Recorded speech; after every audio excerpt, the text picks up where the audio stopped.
ఉదయం టీవీ ప్రేక్షకులకు నమస్కారం. జర్నలిజం అనేది ఒక అనుభూతి, జర్నలిజం అనేది ఒక బాధ్యత, జర్నలిజం అనేది సమాజానికి మూల స్తంభం.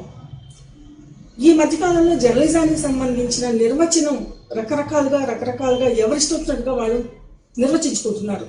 ఈ నేపథ్యంలో ఎంతోమంది జర్నలిస్టులకి గురువుగా కొన్ని వేల మందిని బయటికి పంపించిన కట్టా శేఖర్ రెడ్డి గారిని సంప్రదించి ఆయనతోటి ఈ జర్నలిజం గురించిన మూలాలు, సిద్ధాంత రూపాలు, సమాజ పరిణామ క్రమంలో ఏమేం జరిగింది అనేది ఈరోజు మాట్లాడుకుందాం.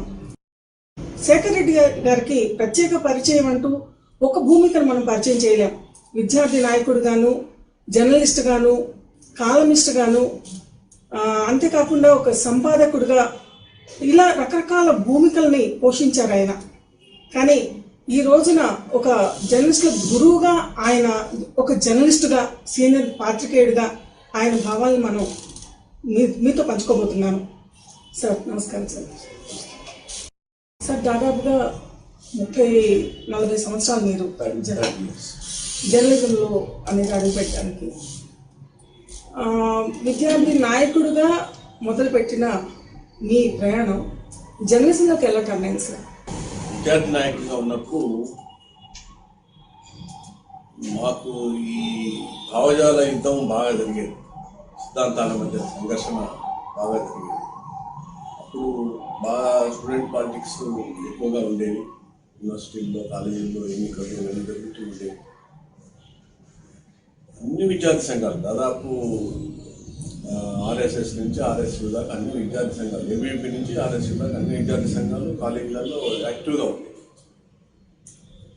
వాళ్ళు పరస్పరము పోస్టర్లు వేసుకోవడాలు, తర్వాత వాల్ మ్యాగజైన్స్ నిర్వహించడం అనేది జరుగుతుంది. అట్లా నేను సిపిఐ విద్యార్థి విభాగానికి సంబంధించిన, ఏఐఎస్ఎఫ్ సంబంధించిన వాల్ మ్యాగజైన్ నిర్వహించేవాడు.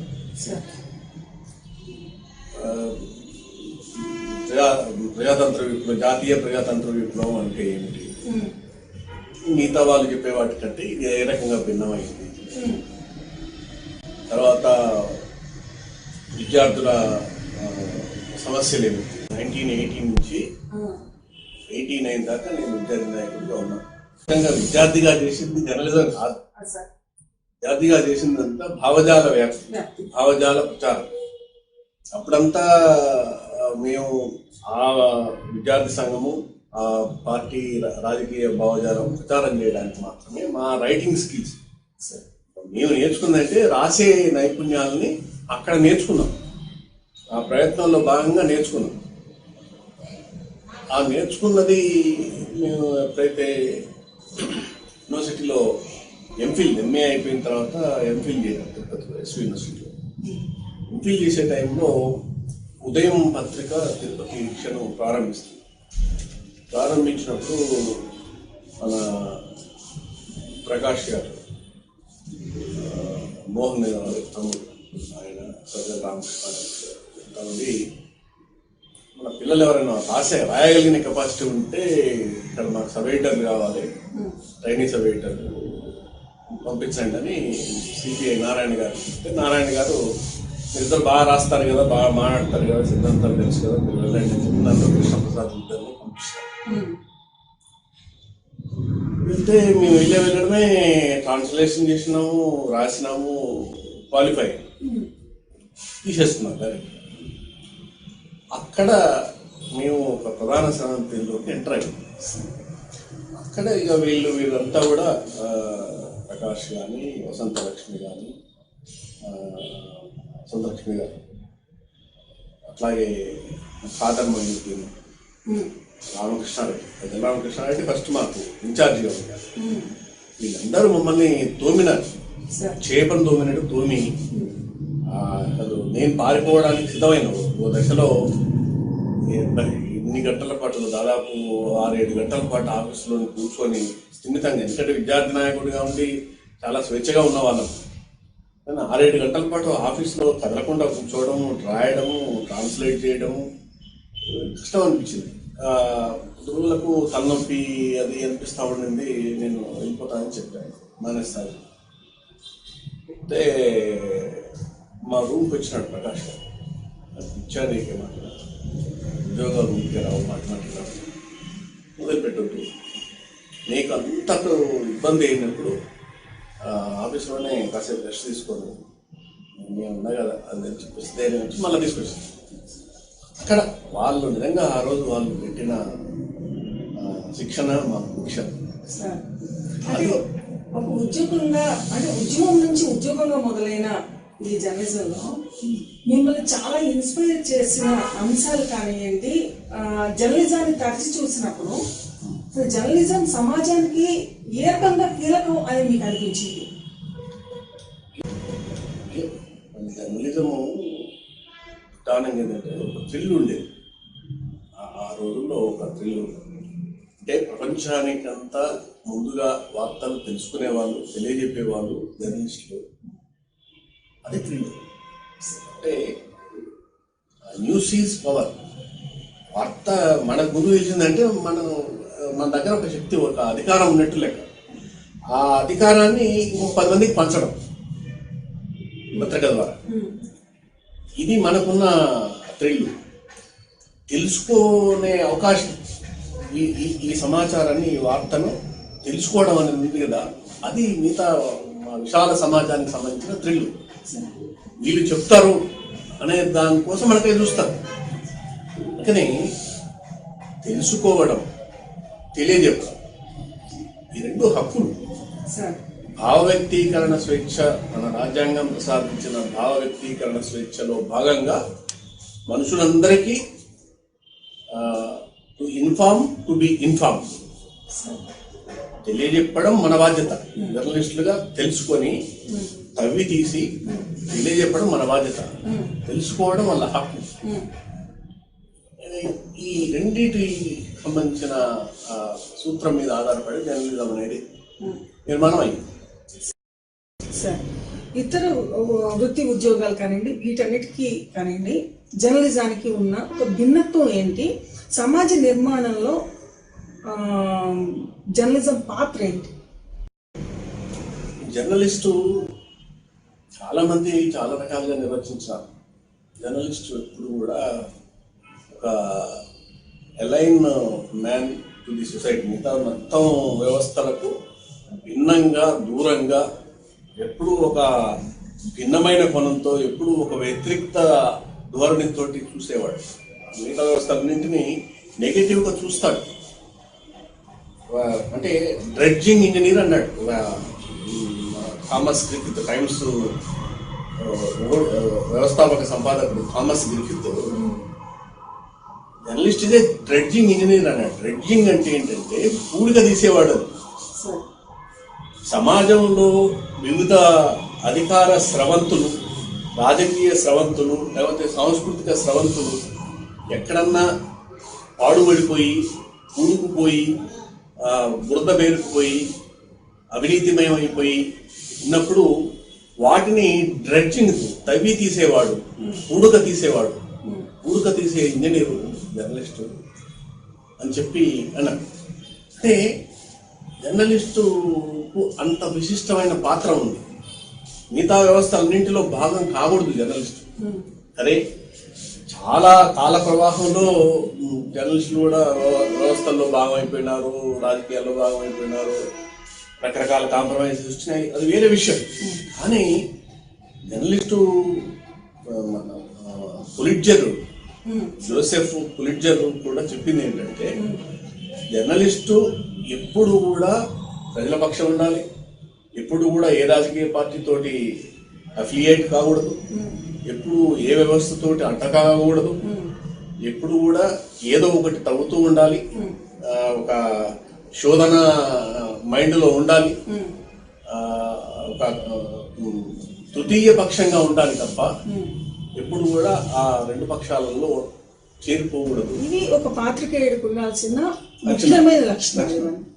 సార్, ఈ ముఖ్యమైన లక్షణాలు అనేవి మీరు చూసిన ఈ 3 తరాల జర్నలిస్టులో ఎప్పుడెప్పుడు మారుతూ వచ్చింది సార్? ఈ లక్షణాలు ఉన్నాయా, మారుతూ ఉన్నాయా?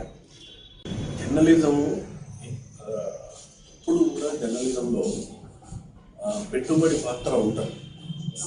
పెట్టుబడి పెట్టిన వాళ్ళ పాత్ర ఉంటుంది. పెట్టుబడి వార్తలను నియంత్రించడము, నిర్దేశించడము, మార్గదర్శనం చేయడం అనేది మొదటి నుంచి ఉంది. అయితే స్వాతంత్ర ఉద్యమ కాలంలో కానీ అంతకుముందు కానీ ఆ పెట్టుబడి పెట్టిన వాళ్ళకు కూడా ఆదర్శాలు ఉన్నాయి. గోయంకా పేపర్ పెట్టినాడు, కొంత ఆదర్శం ఉంది. కాశీనాథన్ నాగేశ్వరరావు గారు పేపర్ పెట్టినాడు, కొంత ఆదర్శం ఉంది. ఆ కాలంలో ఉన్న వాళ్ళందరికీ ఆ యాజమాన్యాలకు కూడా విలువలు, ఆదర్శాలు ఉన్నాయి. కాబట్టి ఎడిటర్ అనేవాడు is a God, super man అని వాళ్ళకి అధికారాలు అప్పచెప్పేటోళ్ళు. అంటే ఎక్కువ స్పేస్ ఇచ్చేటోళ్ళు. అంటే ఉదాహరణకు ఒక 100% స్పేస్ ఉంది మనకు. ఆ 100% అంటే 8 పేజీల పత్రిక అనుకోండి, యజమాని ఒక 2 వార్తలు 3 వార్తలు ఈ పెట్టాయని అంటాడు. ఆయన అంతకన్నా నియంత్రించాడు. మిగతా పత్రిక అంతా ఎడిటర్ తీసుకొస్తాడు. ఎడిటర్ భావజాలానికి ఆ 90% స్పేస్ ఉండేది, 10% మేనేజ్మెంట్ స్పేస్ ఉండేది. అది క్రమంగా ఆ యాజమాన్యం పాత్ర విస్తరిస్తూ విస్తరిస్తూ విస్తరిస్తూ ఈ యాజమాన్యం స్పేసు 90% అయిపోయింది, సంపాదకుడి స్పేసు 10% అయిపోయింది. ఇది పరిణామక్రమం. క్రమంలో మీరు ఆంధ్రజ్యోతి జర్నలిజం కళాశాలకు ప్రిన్సిపల్ గా పనిచేశారు. సో మీ ఫస్ట్ బ్యాచ్ నుంచి ఒకటి తీసుకునేటప్పుడు ఎలాంటి విలువల్ని కానివ్వండి, వాళ్ళకి సంబంధించిన ఒక మార్గనిర్దేశకాన్ని ఎలా ప్లాన్ చేశారు, వాళ్ళకంటూ ఒక ఫ్రేమ్ ఎలా ఇచ్చారు సార్? మనం కొత్తగా ఏం ఫ్రేమ్ తయారు చేయాల్సిన పని లేదు. జర్నలిజానికి సంబంధించి జర్నలిజం ప్రాథమిక సూత్రాలు ఆల్రెడీ ఎస్టాబ్లిష్డ్ ఆంధ్రజ్యోతి పెట్టక ముందు నుంచి ఉన్నాయి. ఆంధ్రజ్యోతి తర్వాత మెరుగుపడుతూ చేసినాం. ఎథిక్స్, జర్నలిస్టిక్ ఎథిక్స్ గురించి మొదట్లో ఒక గైడ్ లైన్స్ తయారు చేసినారు. ఆ తర్వాత ఇష్యూస్ వచ్చినాయి, చాలా ఇష్యూస్ వచ్చినాయి. మత ఘర్షణలు వచ్చినాయి, కుల ఘర్షణలు వచ్చినాయి, ప్రాంత ఘర్షణలు వచ్చినాయి. వచ్చినప్పుడల్లా కొత్తగా ఒక ఎథికల్ గైడ్ లైన్స్ తీసుకుంటూ పోయినాం. ఆంధ్రజ్యోతి జర్నలిజం, ఆంధ్రజ్యోతి పునఃప్రారంభం అయ్యే నాటికి ఈ జర్నలిస్టిక్ ఎథిక్స్ కానీ, జర్నలిస్టిక్ ప్రిన్సిపల్స్ కానీ, జర్నలిస్టిక్ ప్రాక్టీసెస్ కు సంబంధించిన పరిమితులు కానీ ఎన్నిటి మీద ప్రెస్ కౌన్సిల్ ఆఫ్ ఇండియా, తర్వాత ఆల్ ఇండియా జర్నలిస్టుల సంఘాలు, తర్వాత ఇంటర్నేషనల్ మీడియా ఒక గైడ్ లైన్స్ ఇష్యూ చేసినవి ఉన్నాయి. అవి ప్రాతిపదిక చేసుకొని మన దగ్గర మనం ఎక్కడ స్పేస్ క్రియేట్ చేసుకుంటాము. 2002లో ఆంధ్రజ్యోతి ప్రారంభం అయ్యే నాటికి మీడియా పరిస్థితి ఏంటి, ఆంధ్రజ్యోతి మళ్ళీ ఎందుకు ప్రారంభం కావాల్సి వచ్చింది, మనం ఏం చేయాలి, వాళ్ళు చేయని పని ఏంటి, మనం చేసే పని ఏంటి, అక్కడ ఒక ప్రత్యేకమైన డ్రైవ్ మనం ట్రైనింగ్ ఇచ్చే వాళ్ళందరికీ చేసినాం. మీ జనరేషన్లో ఉన్న ఆ నిబద్ధత కానివ్వండి, సమాజం పట్ల ఒక బాధ్యత కానివ్వండి, ఈ మధ్యకాలంలో అంటే గత 15 సంవత్సరాలు 20 సంవత్సరాలలో వచ్చే జర్నలిస్టుల్లో అది కనిపిస్తుందా మీకు? ఇంకా పెంపొందించుకోవాల్సింది ఏమన్నా ఉందా? తప్పనిసరిగా ఒక డీజనరేషన్ అనేది ఉన్నది, మొత్తం సొసైటీలోనే ఉంది. వాళ్ళను ఒక్క జర్నలిస్ట్ అనడానికి పొలిటికల్ గా రాజకీయ నాయకులు తెలంగాణ ఉద్యమ ప్రభావం వల్ల తెలంగాణ నాయకత్వం కొంత డిఫరెంట్ గా కనిపించవచ్చు, కానీ ఓవరాల్ గానే ఒక పొలిటికల్ డీజనరేషన్ అనేది చాలా ఉంది. అంటే అవగాహన రాహిత్యము, అధ్యయన రాహిత్యము, సూత్ర రాహిత్యము, అవకాశవాదము అన్ని వచ్చేసినాయి. ఇట్లా జర్నలిస్టులో కూడా ఆ రకమైన ధోరణి వచ్చింది. కానీ దీంట్లో కూడా నిబద్ధతతోటి నిలబడి కొట్లాడేవాళ్ళు, రాసేవాళ్ళు, చేసేవాళ్ళు చాలా మంది. వాళ్ళకి కూడా మీడియా, మనము మొత్తం మీడియా అయిపోయింది, కాంప్రమైజ్ అయిపోయింది, పతనం అయిపోయింది అని అనుకుంటున్న టైంలో సడన్ గా నాకు మొదటి నుంచి ఒక ప్రగాఢమైన నమ్మకం ఏంటంటే, వార్త అనేదాన్ని నేను తొక్కి పెడతాను, నేను దాచిపెడతాను, అది బట్టబయలు కాకుండా చూస్తాను అని ఎవరైనా అనుకుంటే అంతకన్నా భ్రమ లేదు. వార్త అనేది దాంట్లో దమ్ము ఉంటే కనుక ఎక్కడో చోట ఏదో ఒక రూపంలో ఎవరో ఒకరు బట్టబయలు చేస్తారనేది నా ప్రగాఢమైన నమ్మకం. నా పిల్లలందరికీ కూడా అదే చెప్పేటోరు. అట్లనే ట్రైనింగ్ ఇచ్చినాం. డెఫినెట్ గా బట్టబయలవుతుంది. ఒకవేళ మేనేజ్మెంట్ కొద్ది రోజులు ఆపొచ్చు, 4 రోజులు ఆపొచ్చు, కానీ some day some time it will erupt, అది బద్దలవుతుంది అని చెప్పేవాళ్ళు. ఇవాళ దేశవ్యాప్తంగా మొత్తం మీడియా మోడీకి, నరేంద్ర మోడీకి అమ్ముడుపోయింది, లేకపోతే కాంప్రమైజ్ అయింది అని చెప్తున్న టైంలో సడన్ గా ఒక ఇష్యూ ఎరప్ట్ అయింది. పెగాసస్ స్పైవేర్ పెట్టి అందరి దొంగ ఫోన్లు తోటి వింటున్నారు అని చెప్పేసి ఇష్యూ బట్టబయలే. అంటే అందరూ మోడీకి భయపడే వాళ్ళు అయితే అది రాదు బయటికి. అమ్ముడు పోయే వాళ్ళు, కాంప్రమైజ్ అయ్యే వాళ్ళు, అవజాల పరంగా కాంప్రమైజ్ అయ్యే వాళ్ళు ఉంటారు. అంటే ఆర్ఎస్ఎస్ ఇష్టమయ్యి, మోడీ ఇష్టమయ్యి ఆయనకు అనుకూలంగా మాట్లాడే వాళ్ళు, అనేక విషయాలు విస్మరించేవాళ్ళు, అంటే ఇగ్నోర్ చేస్తారు. ఆర్థిక విషయాలు మాట్లాడేవాళ్ళు, వాళ్ళు ఓన్లీ ఎమోషనల్ ఇష్యూస్ మాట్లాడతారు, ఎందుకంటే మోడీని సమర్థించాలి.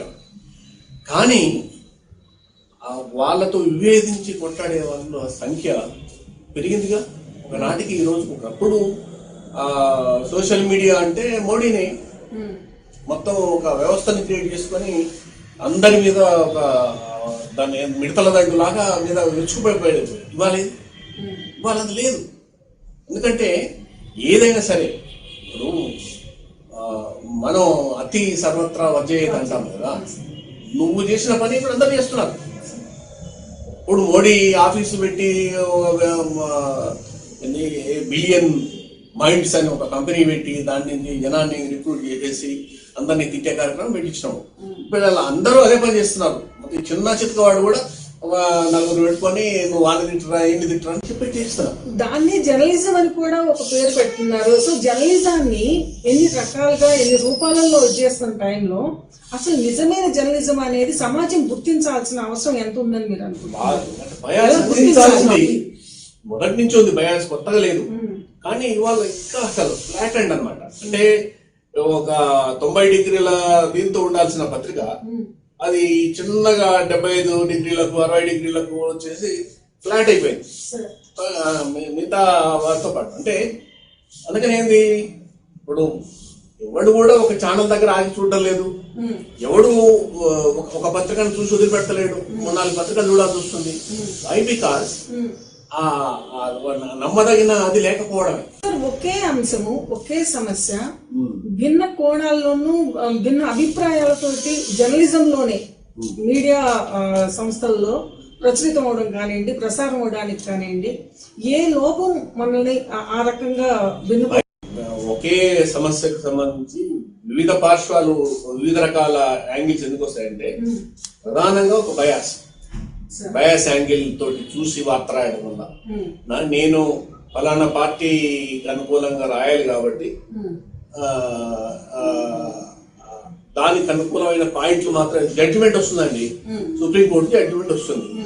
సుప్రీంకోర్టు జడ్జిమెంట్ వస్తే జడ్జిమెంట్ ఎవరికైనా ఒకటే, కానీ దాంట్లో జడ్జిమెంట్ ఇచ్చేటప్పుడు కోర్టు కొన్ని కామెంట్స్ చేస్తుంది, ఇటు చేస్తుంది, అటు చేస్తుంది, వీళ్ళను వాళ్ళని అంటుంది. ఒక జగన్ అన్న పాయింట్లు మాత్రమే తీసుకొని ఒక ఆయన వేస్తారు. లేదు ఎవరైతే పిటిషన్ వేసినారో పిటిషనర్ అన్న పాయింట్లు మాత్రమే తీసుకొని ఇంకో ఆయన సాక్షికి సంబంధించిన వాళ్ళు ఇంకోరు వేస్తారు. కానీ సత్యం అనేది ఒకటి ఉంది కదా. ఫైనల్ ఆర్డర్ ఏంది? No, there is no corruption in Amaravati, land pooling లో ఏం జరగలేదు అనేది చెప్పింది. అందుకని జనము పేపర్లు కూడా మానేసినారు. ఎన్ని లక్షల సర్క్యులేషన్ ఉండింది ఒకప్పుడు? 1995 2000లో సర్క్యులేషన్ అంతా, 220లో సర్క్యులేషన్ అంతా. ఎందుకు తగ్గిపోయింది అంటే జనానికి కూడా విసుగొచ్చి, అపనమ్మకం వచ్చి, ఏదో టీవీలో వస్తుంది, లేకపోతే సోషల్ మీడియాలో వస్తుంది, ఏదో వచ్చిందని చూసుకుందాం లేదు. అది ఒక ఫ్యాటిక్, ఒక నిరసన కావచ్చు, ఒక అసంతృప్తి కావచ్చు, అసమ్మతి కావచ్చు, ఆ పేపర్లకు డిస్టెన్స్ పెరుగుతా ఉంది సమాజం. అది చాలా ప్రమాదకరమైన ధోరణి. అది ప్రమాదకరమైన ధోరణి, నష్టం జరుగుతుంది. కానీ దాన్ని రివైవ్ చేయగలిగిన కెపాసిటీ ఉన్న వాళ్ళు, జర్నలిస్టులు, పత్రికలు ఏమన్నా వస్తే తప్ప అది నిలబడదు.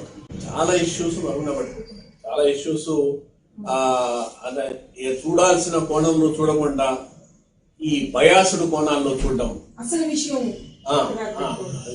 ఇంకొకటి బయాసుడే కాకుండా ఇంతకుముందు మాట్లాడుకున్నట్టు ఈ డీజనరేషన్ ఆఫ్ జర్నలిస్టిక్ వాల్యూస్ ఉంది కదా, దానివల్ల అసలు కూడా స్టడీ చేస్తలే. నాకు వచ్చింది పాస్ ఆన్ చేయడం.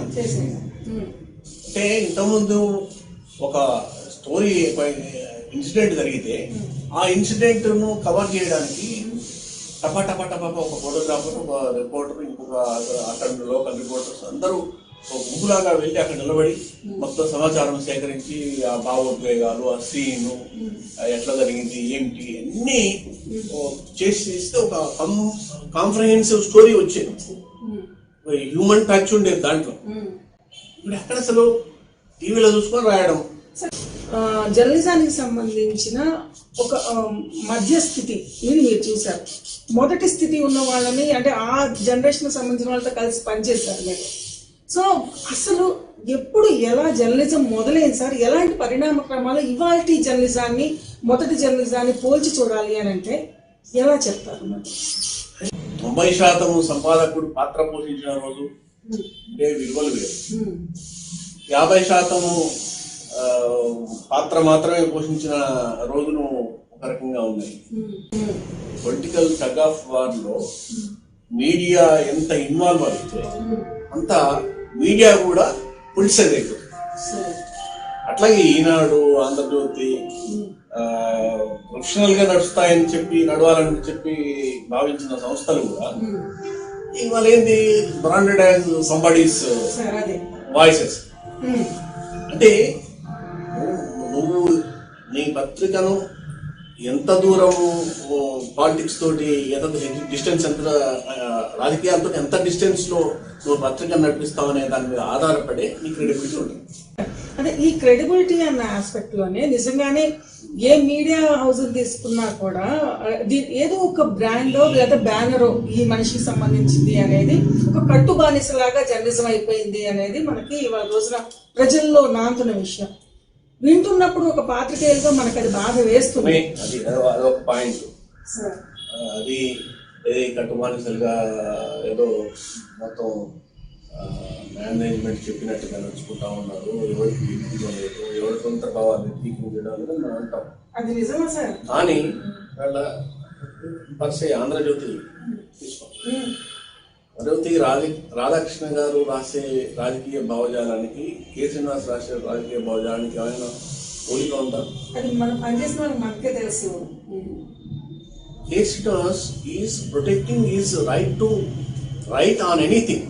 సార్ మీరు కూడా మాటకు మాట అని చెప్పని ఎంత సూటిగా ఉండేది సార్. రాధాకృష్ణ గారు ఆలోచించినాడు.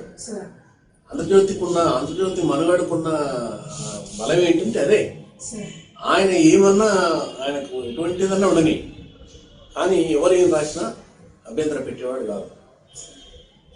అల్లం నారాయణ గారు అలంకారం రాసిన, నేను మాటకు మాట రాసిన, కేఎస్ సంభాషణ రాసిన, రామచంద్రమూర్తి గారు తన కాలం సకాలం రాసిన, ఎవరు ఏం రాసినా సరే ఆయన ఏ రోజు కూడా, మేము అక్కడ పనిచేసిన 6 సంవత్సరాల కాలంలో ఏ రోజు కూడా అభ్యంతరం పెట్టలేదు.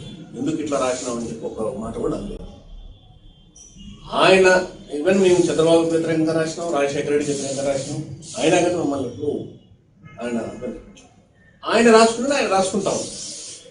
అది కానీ అది అక్కడే ఆగదు కదా. ఈ వాయిసెస్ అన్ని వెళ్ళిపోయి ఇప్పుడు ఒక కేసు మిగిలినాడు, కొన్ని కాలంలో నడుస్తూ ఉన్నాయి. ఆయన రాధాకృష్ణ గారి రాజకీయ అభిప్రాయం విస్తృతి తిరిగిపోయింది. దాని మీద కొంత అటాక్ కూడా ఇదంతా ఏంటంటే పొలిటిసైజింగ్ యువర్ సెల్ఫ్. అంటే గతంలో ఒక మీడియా హౌస్ కి ఉన్న పోటీకిను, ఇప్పుడు పరిస్థితుల్లో ఉన్న ఎలక్ట్రానిక్ మీడియా ఎంటర్ అయిన తర్వాత ఉన్న పోటీకిను దీని ప్రభావం ఏమన్నా జర్నలిజం మీద కనిపిస్తుందా? ఆ ప్రెజెంటేషన్ లో కానివ్వండి, వార్తలు వెలికి తీయడంలో కానివ్వండి. చాలా నీరుగారిపోయింది. ఇప్పుడున్న స్ట్రెంత్ ఎక్కడ ఉంది? ఒక వార్త ఒక స్టోరీ చేస్తే అనేక యాంగిల్స్ తీసుకోవాలి, దానికి సంబంధించి చాలా వర్క్ చేయాలి, ఒపీనియన్స్ తీసుకోవాలి, ఫ్యాక్ట్స్ వెరిఫై చేయాలి, సోర్స్ దగ్గరికి పోవాలి, ఇవన్నీ ఉండినాయి కదా. అవి రాను రాను రాను రాను తగ్గిపోతా ఉంటాయి. ఆన్ ఫోన్ తీసుకోవడం, లేదంటే ఎవడో ఒక వీడియో పంపిస్తాడో ఆ వీడియో బేస్ చేసుకొని మొత్తం 100 రకాల అల్లి వడ్డే అంతా వేస్తా ఉంటాం. డైల్యూట్ అయిపోయింది పోటీ తత్వం. పోటీ వచ్చి కూడా ఏం చేస్తున్నారు? పోటీ తత్వం కాదు ఇది అసలు. ఇది పోటీ తత్వం కాదు అసలు. పోటీ తత్వం ఏంటంటే నాకు ఒక బ్రహ్మాండమైన స్టోరీ వాడు చేసిన దానికంటే నేను మంచి స్టోరీ చేస్తాను, ప్రజలకు ఎక్కువ మేలు జరిగే స్టోరీ చేయడం అంటే ఏంది? స్టోరీ అంటే నేను నా తృప్తి కోసం నా కథ రాసుకోవడం కాదు. ఈ డ్రెడ్జింగ్ అన్నాను ఇంతకుముందు. ఎక్కడ పూడుకుపోయింది, ఎక్కడో ఒకటి పూడుకుపోయింది, ఎక్కడో అవినీతి జరుగుతుంది, ఎక్కడో ఫ్రాడ్ ఉంది, ఎక్కడో నష్టం జరుగుతోంది జనానికి, అట్ లార్జ్ సొసైటీకి చాలా హాని జరుగుతోంది అనుకున్న చోటికి వెళ్ళి అవి తీసుకొచ్చి అవి బయట పెట్టి రాయడం అది స్టోరీ.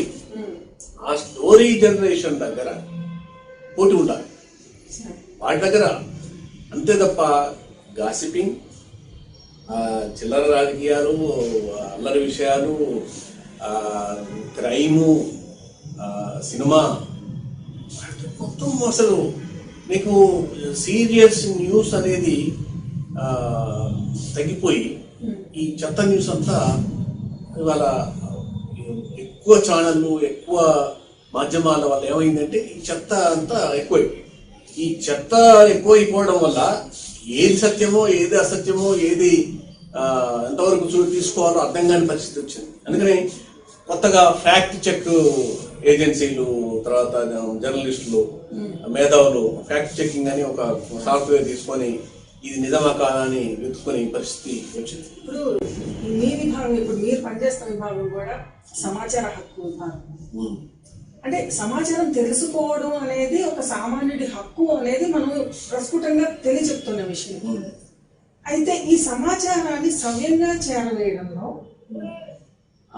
రకరకాల స్వార్థాలు, రకరకాల పర్పస్లు ఎదుర్కొన్న టైంలో దీని నియంత్రణ చేయడానికి ఎలాంటి మాన్యువల్స్ తయారు చేయడం కానీ, ఈ విషయంలో ఎలాంటి రెస్పాన్సులు కానివ్వండి, ఎలాంటి ఇవి తీసుకుంటుంది?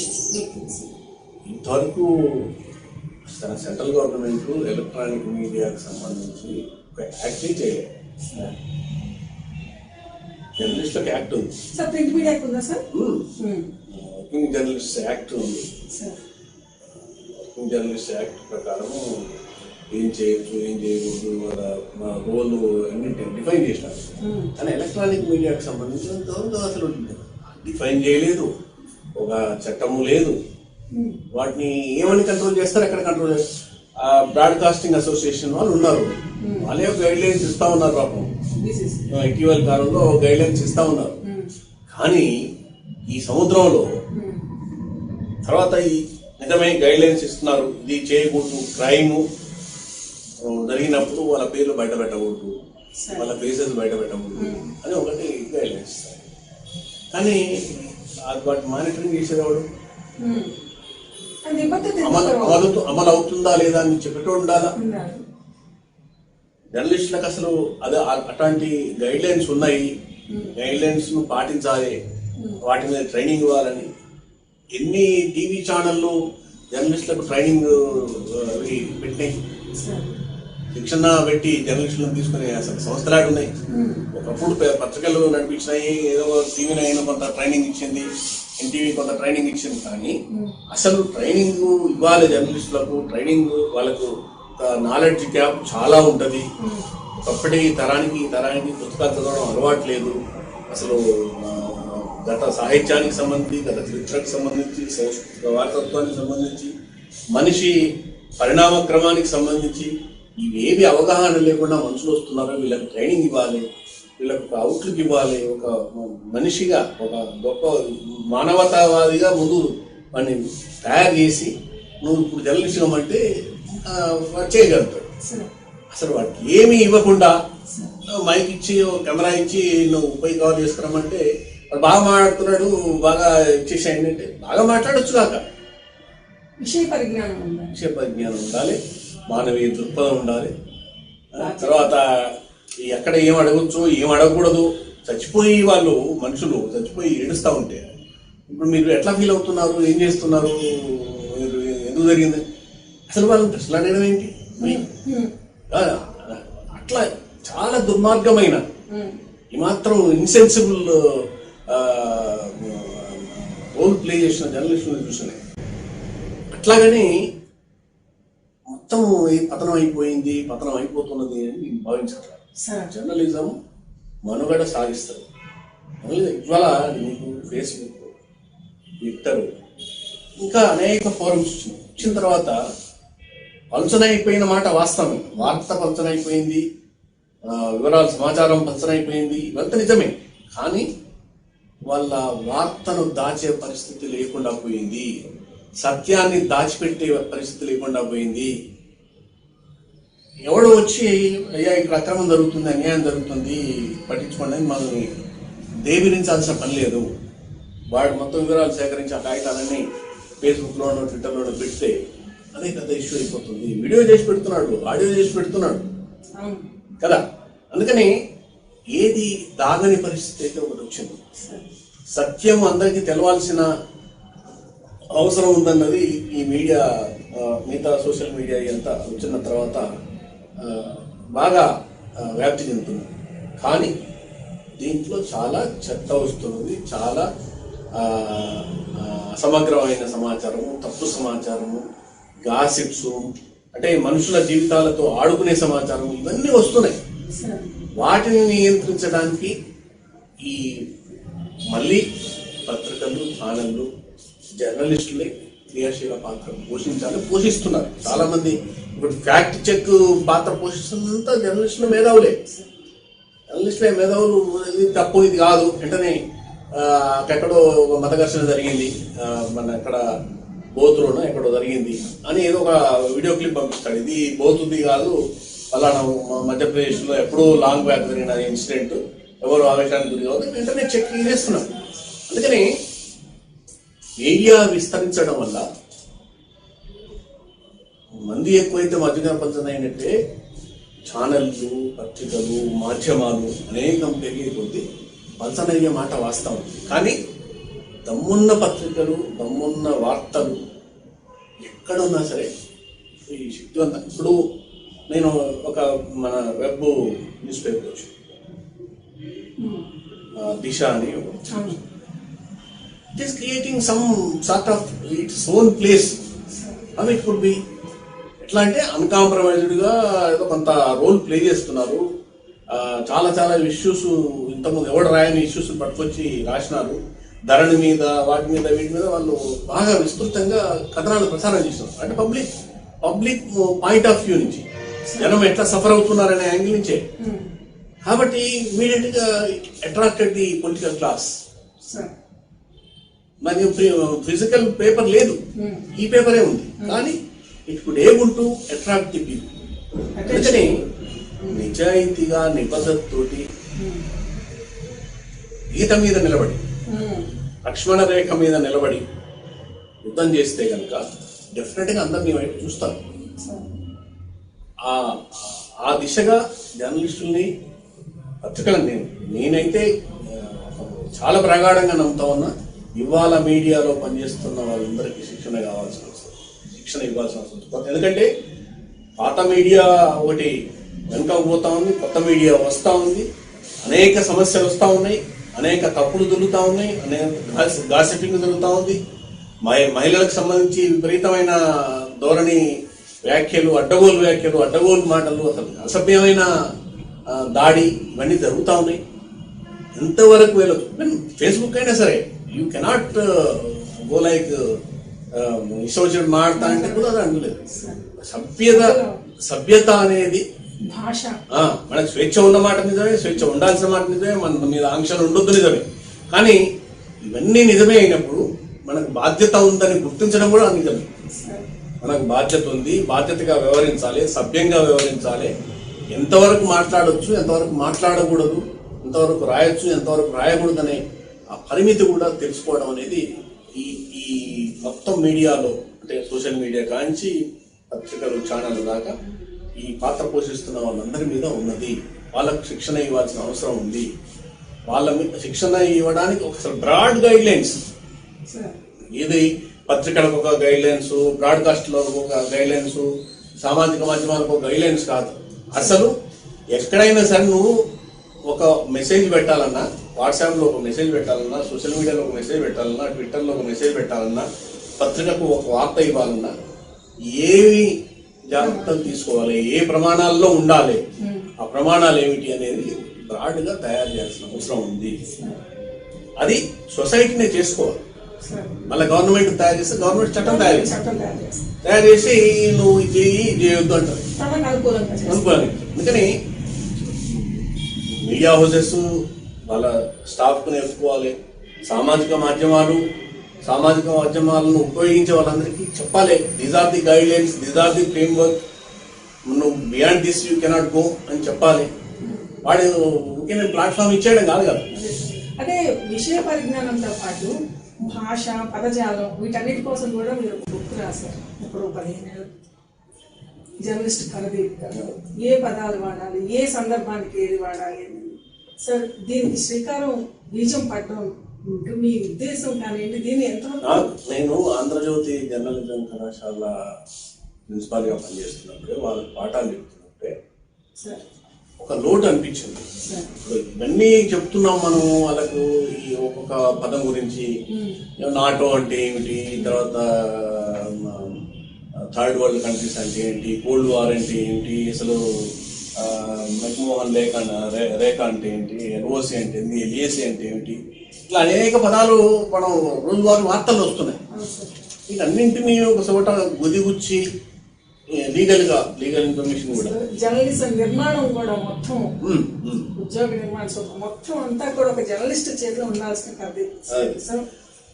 వాళ్ళకు ట్రైనింగ్ ఇస్తున్న టైంలో నాకు వచ్చిన ఆలోచన, ఒక దాదాపు 1.5 year మొత్తం ఒక చోట పోగేసి టైం తీసేసి శ్రీనివాసులు, రుద్రం శ్రీనివాసులు, విజయ కృష్ణారెడ్డి వాళ్ళందరూ తలా వచ్చి చాప్టర్స్ తీసుకొని వాళ్ళు కంపోజ్ చేసుకురావడం, అంతా కలిసి ముగ్గురం కలిసి చేసినాము.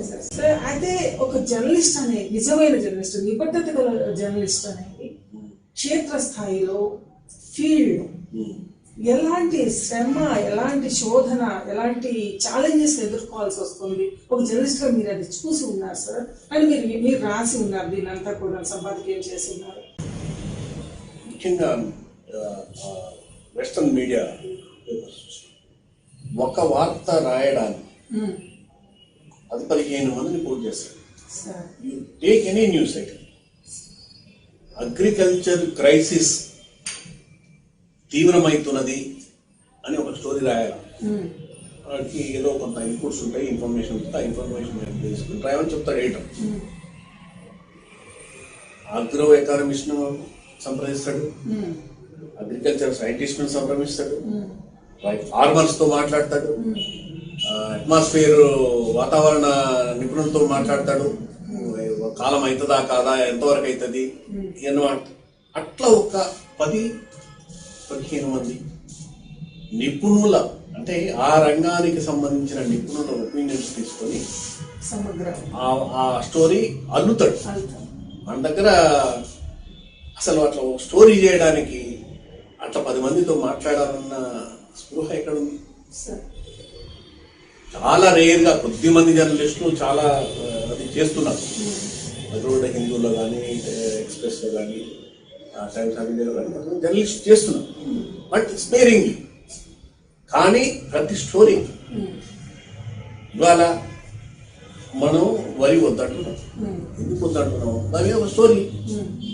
You speak to agro economist, you speak to Miller, ఒక మిల్లర్తో మాట్లాడు, ఏంది పరిస్థితి, ఎందుకు ధాన్యము కొంటలేరు, పరిస్థితి ఏంది, ధాన్యం మార్కెట్ ఎట్లా ఉంది, లేదు సైంటిస్ట్తో మాట్లాడండి, ఏం చేస్తే బాగుంటుంది, పోనీ వరి వద్దంటున్నారు, మరి ఏం చేయాలి, మిగతా అట్లా ఉన్న ఆప్షన్స్ ఏంటి, మిగతా పంటల నిపుణులు హార్టికల్చరిస్ట్తో మాట్లాడండి, ఏం చేస్తే బాగుంటుంది, వరి వద్దు ఇంకొకటి చేస్తే లాభం వస్తుందా, దీనికంటే బెటర్ ఆదాయం వస్తుందా?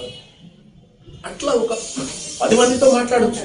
విషయం వస్తుంది. ఇప్పుడు ఎప్పుడైనా సరే ఒపీనియన్ బేస్డ్ న్యూస్ ఐటమ్స్ లోడెడ్గా ఉంటాయి, తప్పనిసరిగా రీడర్ చదివిస్తాయి. కానీ ఇప్పుడు చూడడమే కదా సార్ చదివించడానికి అనేది చూసినప్పుడు కూడా యాంకర్ అనేవాడు అస్తమానం టీవీ తెర మీద కనిపించి చెప్పడం కాదు. ఈ ఎక్స్పర్ట్స్ బైట్స్ అని పెట్టాలి, మీ ఎక్స్పర్ట్స్ బైట్స్ అని పెట్టాలి, ఇన్వాల్వ్ చేయాలి అందరినీ. ఆ ఫీల్డ్ ఇన్వాల్వ్మెంట్ అనేది చాలా వస్తే నీకు ఆ సమగ్రత వస్తుంది.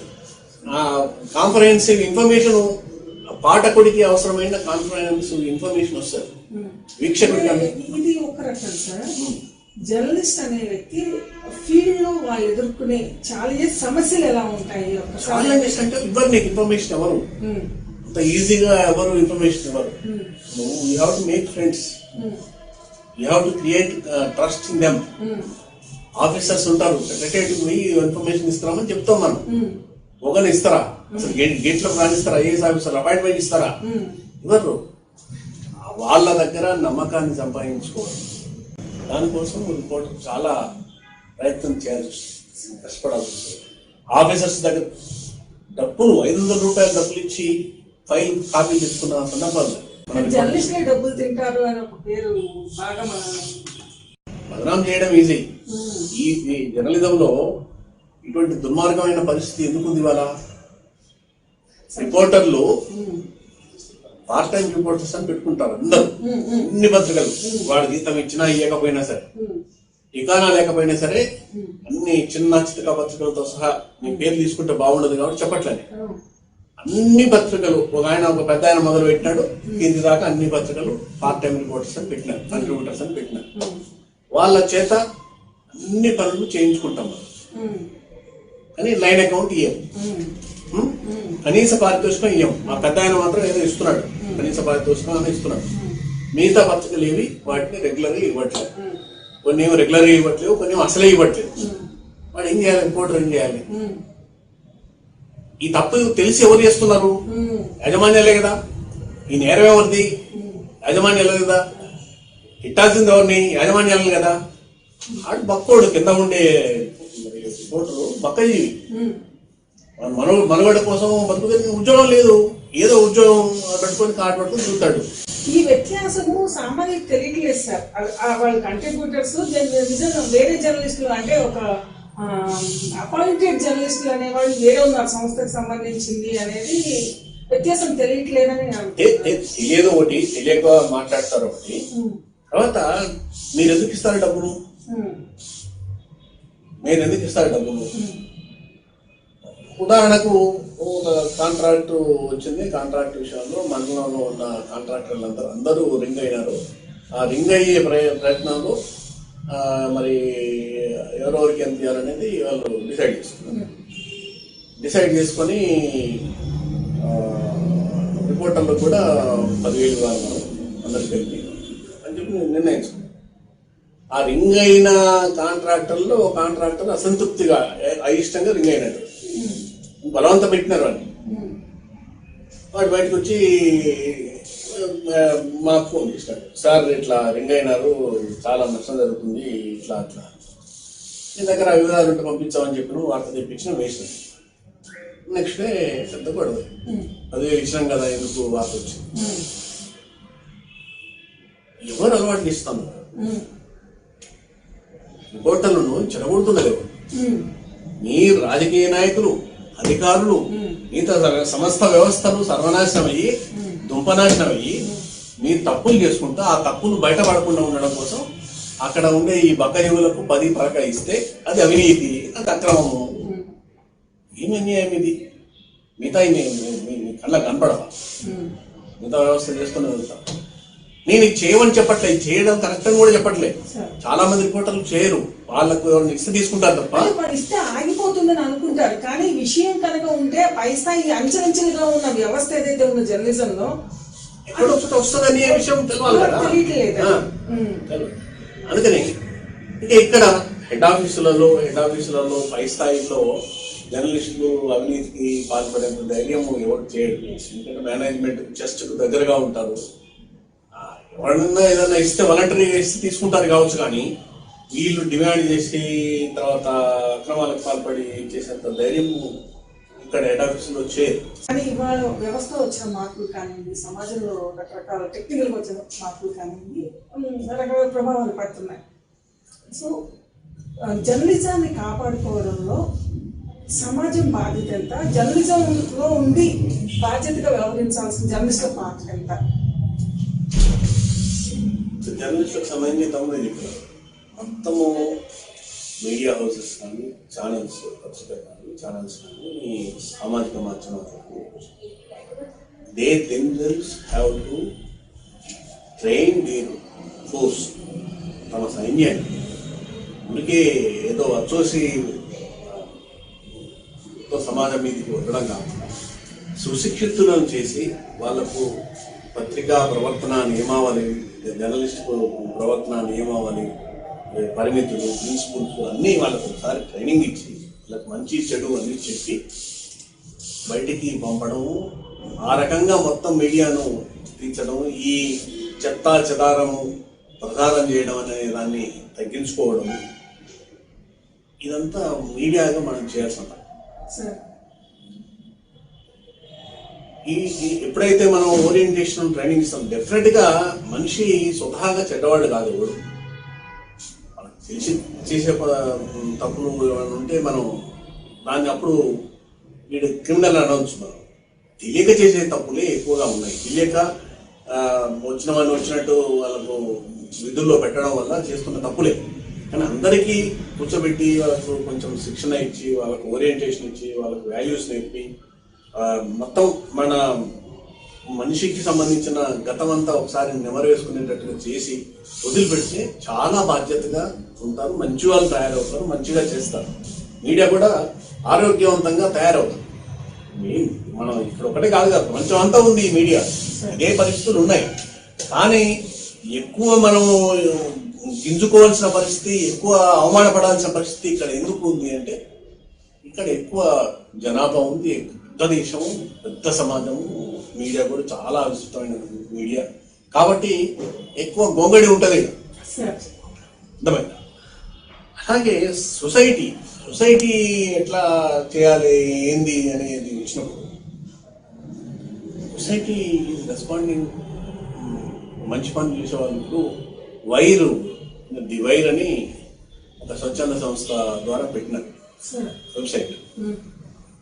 అది దాని మీద విపరీతంగా దాడి జరిగింది. ఇటు నుంచి అటు నుంచి ఆ వరదరాజను ముందు నుంచి వెళ్ళిపోయి ఆయన వీళ్ళ అప్లికేషన్స్ కానీ తేడాలు వచ్చి బయటకు వెళ్ళిపోయి అది పెట్టినప్పుడు ఒక టీమ్ ఆఫ్ జర్నలిస్టులు అంతా కలిసి మనం పనిచేద్దాం అనుకుంటున్నారు, పనిచేస్తున్నారు. నెలకు 30 లక్షలు ఖర్చు పెట్టుకుంటారు. ఆ వెబ్సైట్ వాళ్ళు అడుగుతున్నారు, మీకు వార్త చదివిన ప్రతి సందర్భంలో మనకు వస్తుంది, పాపప్ వస్తుంది, మీరు ఇది ఇండిపెండెంట్ మీడియా, ఇండిపెండెంట్ జర్నలిజాన్ని కాపాడడం కోసం నడుస్తున్న సంస్థ, దీనికి మీరు ఏదైనా సాయం చేయదలిస్తే చేయండి. People are responding to them. బ్రహ్మాండంగా దాన్ని కాపాడుతున్నారు. అప్పటి నుంచి ఇప్పటిదాకా 4 సంవత్సరాలు 5 సంవత్సరాల నుంచి బ్రహ్మాండంగా నడుస్తున్నది. నేను నాలాంటి వాళ్ళు కూడా చేస్తున్నాను, ఎందుకంటే అట్లాంటి వాళ్ళు బతకాలా, నిలబడాలని. అట్లా తెలుగులో కూడా ఇండిపెండెంట్ గా నిలబడి చేసే వాళ్ళు వస్తే సొసైటీ తప్పనిసరిగా ముందుకు వస్తుంది. నిలబడడానికి అంటే నువ్వు నమ్మకం కలిగించాలి, అంతే కదా. మరి ఇప్పుడు నేను ఎందుకు ఇస్తున్నాను వైరు, నాకు ఆయన వరదరాజన్ ఎవరో తెలియదు, నాకు నేను 2400 పంపించినాను. పంపిస్తే వెంటనే ఆఫీస్ నుంచి కాల్ వచ్చింది, చాలా థ్యాంక్స్ అండి ఇట్లా అని. అంటే మీరు సబ్స్క్రిప్షన్ ఎందుకు పెట్టలేదంటే, సబ్స్క్రిప్షన్ పెడితే మళ్ళీ వార్తను ఆపినట్టే కదండి, డబ్బులు పెట్టలేనోడు వార్తను చదవలేడు కదా అని అన్నారు. అంటే చూడు ఎంత గొప్ప ఆదర్శంతో పనిచేయడం కదా అది.